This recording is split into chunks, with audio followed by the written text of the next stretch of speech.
Hello student.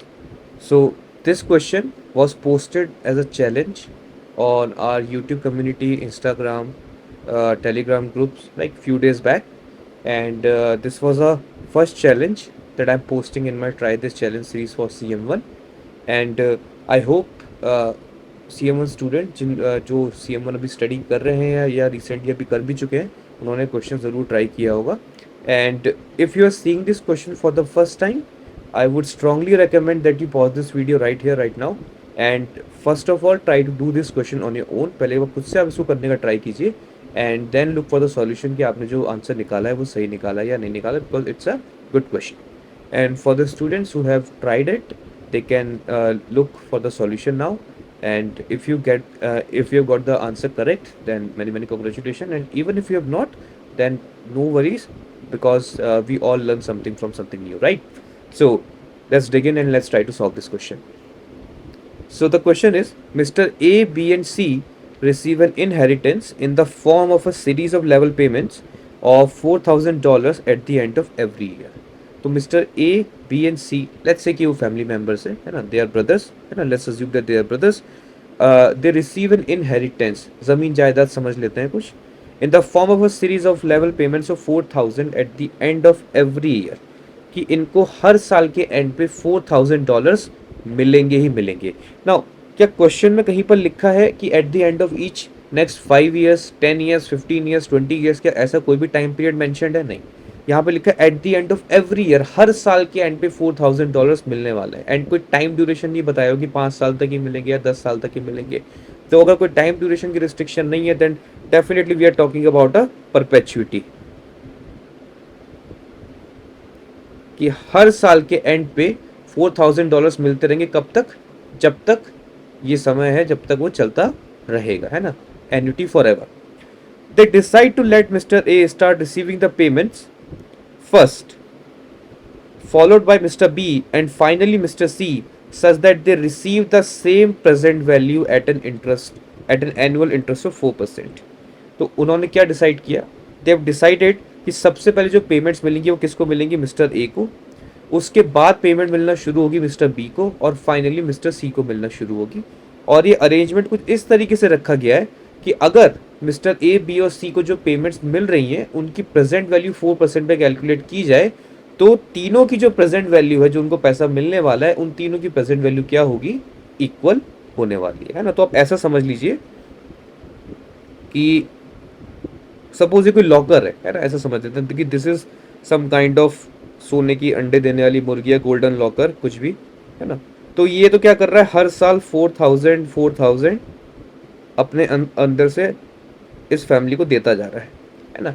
और देता जाएगा कब तक? हमेशा, फॉर एवर, है ना, ये देता जाएगा. तो सिचुएशन क्या होगी कि शुरुआत में मिस्टर ए इन पेमेंट्स को रिसीव करना शुरू करेंगे फॉर सम टाइम. जब इनका टाइम ख़त्म होगा तो यहाँ से मिस्टर बी जो है वो पेमेंट को रिसीव करना शुरू करेंगे फॉर सम टाइम. एंड जब इनका टाइम ख़त्म होगा तो यहाँ पे मिस्टर सी जो है वो पेमेंट को रिसीव करना शुरू करेंगे बच्चे कुछ टाइम पीरियड के लिए. और एक पेमेंट्स का अरेंजमेंट ऐसा है कि इन तीनों की प्रेजेंट वैल्यू अगर निकाली जाए एट 4%, कि इन तीनों को जो पैसा मिलने वाला है वो आज के टाइम में उन तीनों की प्रेजेंट वैल्यू क्या है? सेम है. तो मतलब किसी के साथ किसी प्रकार का अन्याय नहीं हो रहा है ना, कि ए को पहले पैसा मिल रहा है, बी को उसके बाद मिल रहा है, सी को उसके बाद मिल रहा है. Amounts can be different, they will be different. तो भी क्या है, इस तरीके से अरेंजमेंट रखा गया कि तीनों की जो प्रेजेंट वैल्यू आज के टाइम में क्या है, वो सेम है.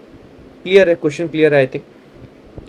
तो पहले पार्ट में आपसे पूछता है कि how many regular payments should mister A receive and how large is the final irregular payment. कि ये जो 4,000 की रेगुलर पेमेंट है ये मिस्टर ए को कितनी मिलेंगी, और जो फाइनल पेमेंट मिलेगी उसका अमाउंट क्या होने वाला है मिस्टर ए के लिए. तो सबसे पहले तो ये देख लें कि 4% पे इस गोल्डन लॉकर में, इस लॉकर में कितना पैसा रखा हुआ है ना. पहले ये तो पता चले कि इस जो पूरी फ्यूचर में पेमेंट्स मिलने वाली है इसकी आज के टाइम में प्रेजेंट वैल्यू कितनी है. तो दिस इज नथिंग बट 4,000 की क्या एन्युटी है which is paid at end of every year. तो इसकी प्रेजेंट वैल्यू क्या होगी? आप बोलोगे 4,000, है ना, ए एन, जहाँ पे limit n tends to infinity, this is what we call perpetuity, at the rate 4% of interest, right? And आपको पता है कि ए एन की प्रेजेंट वैल्यू क्या होती है when N tends to infinity, that is nothing but 1/i। I कितना है 0.04, तो ये आ गया आपका 1 लाख, है ना। तो कहने का मतलब क्या है कि आज के टाइम में इस गोल्डन लॉकर में कितने रुपए पड़े हुए हैं, कितने डॉलर्स पड़े हुए हैं, आप ऐसा समझ लीजिए $1 लाख पड़े हुए हैं। And this number is not surprising, and we can actually see कि 4% पे क्या है, ये पूरी जिंदगी भर के लिए, हमेशा के लिए 4,000 क्या दे सकता है, because this is a perpetuity ना। तो आज जैसे इस लॉकर में अगर 1 लाख रुपए हैं, तो ये 1 साल का इंटरेस्ट अर्न करेगा 4%। तो इस साल के एंड पे इंटरेस्ट कितना हुआ 4,000, सिर्फ इंटरेस्ट की बात कर रहा हूं मैं। ये interest as it is starting में मिस्टर ए को दे दिया, अब भी इस लॉकर में कितना पड़ा हुआ है, 1 लाख पड़ा हुआ है, ठीक है। ये अगेन 4% अर्न करेगा, जो 4,000 का इंटरेस्ट है उतने की पेमेंट फिर हो जाएगी, चाहे ए को मिले चाहे बी को मिले। तो क्या हर साल इसके अकाउंट में, इस लॉकर में 1 लाख रुपए रहेंगे, जो हर साल 4% इंटरेस्ट अर्न करता रहेगा। और एक तरीके से क्या हो रहा है, हर साल बस इंटरेस्ट जो है पे आउट हो रहा है। तो 1 लाख का जो अमाउंट है, हर साल उतना अमाउंट अर्न करेगा जितना उसको पे आउट करना है। तो this arrangement can actually go on for ever, की जिंदगी भर के लिए क्या 4,000 हर साल कमा के दे सकता है। So it is not a surprise, right. More over, ये तो एक एडिशनल ऑब्जर्वेशन थी। तो आज यहाँ पे 1 लाख रुपए जो पेमेंट्स होने वाली है, उसकी प्रेजेंट वैल्यू क्या है, आज के टाइम में 1 लाख रुपए की है। हमें यह बताया गया है कि तीनों को जो मिलने वाला पैसा, उसकी प्रेजेंट वैल्यू क्या है, उन तीनों की प्रेजेंट वैल्यू बराबर होगी। और ये भी ऑब्वियस है कि तीनों की प्रेजेंट वैल्यू का सम किसके बराबर होगा, 1 लाख के बराबर होगा, बिकॉज पैसा तो यहीं से मिल रहा है ना। ए को जो पैसा मिलने वाला है उसकी प्रेजेंट वैल्यू ये रही, बी को जो पैसा मिलने वाला है उसकी प्रेजेंट वैल्यू ये रही, सी को जो पैसा मिलने वाला है उसकी प्रेजेंट वैल्यू ये रही, है ना। और जो टोटल पैसा फ्यूचर में इन सबको मिलने वाला है उसकी प्रेजेंट वैल्यू ये रही। तो इन तीनों का सम ऑफ कोर्स 1 लाख के बराबर होना चाहिए। अब तीनों की प्रेजेंट वैल्यू क्या बराबर है, तो मैंने 3 इंटू प्रेजेंट वैल्यू लिख दिया, है ना, इज इक्वल टू 1 लाख। तो यहां से प्रेजेंट वैल्यू आ गई 33,333.33। मतलब तीनों को जो पैसा मिलने वाला है उसकी आज के टाइम में प्रेजेंट वैल्यू कितनी है, 33,333.33, right. Now let's solve this question. पहले पार्ट में आपसे उसने पूछा क्या है कि ऐसी रेगुलर पेमेंट का मतलब क्या, 4,000, ऐसी ए को कितनी पेमेंट्स मिलेगी and what will be the final irregular payment. तो सपोज मैंने कहा ए रिसीव्स T1 पेमेंट्स या T1 annual payments of 4,000 at the end of each year, right। तो हम क्या मान रहे हैं कि हर साल के एंड पे for the next T1 years ए को जो पैसा मिलने वाला है दैट इज 4,000, 4,000, 4,000, 4,000, ठीक है। तो इन सारी पेमेंट्स की टाइम 0 पे प्रेजेंट वैल्यू क्या होगी, 4,000 ए T1। और आपको पता है कि ए को जो पैसा मिलने वाला है उसकी एक्चुअल प्रेजेंट वैल्यू हमने अभी कितनी निकाली, 33,333.33। तो this present value should be equal to 33,333.33 at the rate 4%। हमें क्या करना है, यहाँ पे T1 की वैल्यू फाइंड करनी है for this given rate of interest, right. तो this a T1 will be equal to 33,000 this term divided by 4,000. I have calculated this number. So this comes out as 8.333325 something like this, right? Now AT1 will be 1 minus 1.04 to the power minus T1 divided by 0.04, 8.333325. If we solve for T1, then we'll see that the numbers comes out as 10.3380, right? I've solved this question, so I have the figures with me. So T1 की value आई है, वो आई है 10.3380। तो कहने का मतलब क्या है कि mister A will receive 10.3380 payments of amount 4,000। Now that doesn't make any sense, right. या तो 4,000 की पेमेंट 10 मिलेंगी, या तो 10 फुल पेमेंट मिलती, या फिर 11 पेमेंट्स मिलती है ना। What is 10.3380? तो कहने का मतलब क्या है कि 10 तो पूरी पेमेंट मिली होंगी 4,000 की, पर जो 11th पेमेंट है, बिकॉज दैट इज 10.3380, मतलब 10 पेमेंट तो पूरी है प्लस पॉइंट ऑफ समथिंग है ना, प्लस डेसिमल ऑफ समथिंग। तो मतलब क्या कि 4000 की फाइनल एक और फुल पेमेंट नहीं मिल पाई, उसका कुछ पोर्शन मिला, या मतलब एक कुछ हाफ पेमेंट, हाफ भी मतलब नॉट एग्जैक्टली हाफ, मतलब सम पोर्शन ऑफ द 4000 वाला पेमेंट, एग्जैक्टली क्या पूरी पेमेंट नहीं मिल पाई। अगर 11 पेमेंट होनी तो T1 एग्जैक्टली कितना आता, 11 आता, या अगर 10 ही पेमेंट होनी होती एग्जैक्ट तो एग्जैक्टली कितना आता, 10 आता। बट आ रहा 10.3380, इसका मतलब 10 तो पूरी पेमेंट हुई होंगी 4000 की, और जो 11वीं पेमेंट होगी वो एग्जैक्टली 4000 नहीं होगी, उसका जो अमाउंट है वो 4000 से कुछ कम होगा। तो अब वो फाइनल अमाउंट भी आपको पता करना है, ठीक है। तो द सिचुएशन इज दिस कि we have got that mister A will receive 10 full payments of 4000, है ना, और जो 11th पेमेंट है वो आपको पता नहीं है, लेट्स से कि दैट इज एक्स। जो क्वेश्चन में पूछा था कि tell is the final irregular payment, तो टोटल तो 11 पेमेंट्स मिलेंगी, 10 पेमेंट मिलेंगी 4000 की, और जो 11वीं पेमेंट है वो अननोन है एक्स, तो अब उसको फाइंड करना है आपको, है ना। तो situation is like this now, थोड़ी पिक्चर क्लियर हुई है अब कि मिस्टर ए को यहाँ पे 4000 मिलेगा, यहाँ पे 4000 मिलेगा, यहाँ पे 4000 मिलेगा, एंड यहाँ पे कुछ एक्स मिलेगा जो हमें पता नहीं है, राइट। तो हमने कहा जितना भी पैसा मिस्टर ए को मिलने वाला है उसकी प्रेजेंट वैल्यू क्या होगी भाई, 4810, ये तो ये रहा, इन सारी पेमेंट्स की टाइम 0 पे वैल्यू, प्लस ये जो एक्स टाइम 11 पे मिलने वाला है उसकी टाइम 0 पे प्रेजेंट वैल्यू, 11 साल पीछे लाना है एट द रेट 4%, और ये पूरा किसके बराबर होगा, 33,333.33 के बराबर होगा, जो एक्चुअली मिस्टर ए को मिलने वाली पेमेंट्स की प्रेजेंट वैल्यू है at the rate 4%, right. This is a very simple equation, आप इसको इजीली सॉल्व कर सकते हो। तो आई एम अज्यूमिंग कि आप ये सॉल्व कर लोगे, तो मैं सीधे वैल्यू लिख रहा हूँ, मैंने एक्स कैलकुलेट किया हुआ, तो एक्स आता है 1369.72। तो कहने का मतलब क्या है कि mister A will receive 10 payments of $4000, and जो 11th पेमेंट उनको मिलेगी वो कितने की मिलेगी, 1369.72 की मिलने वाली है। I hope I am clear, right. So this of the first part. Second part बोल रहा है describe the payment pattern of mister B, कि मिस्टर बी को जो पैसा मिलने वाला है वो किस तरीके से मिलेगा, what will be the payment pattern of mister B, right. So let's see. तो शुरू के 10 साल की अब अगर हम बात करें तो यहाँ पे 4000 है ना, 4000, राइट। तो और टाइम 11 पे कितना अमाउंट, 1369.72। तो ये तो क्या हुआ, मिस्टर ए की पेमेंट्स है, ये तो मिस्टर ए की पेमेंट्स है।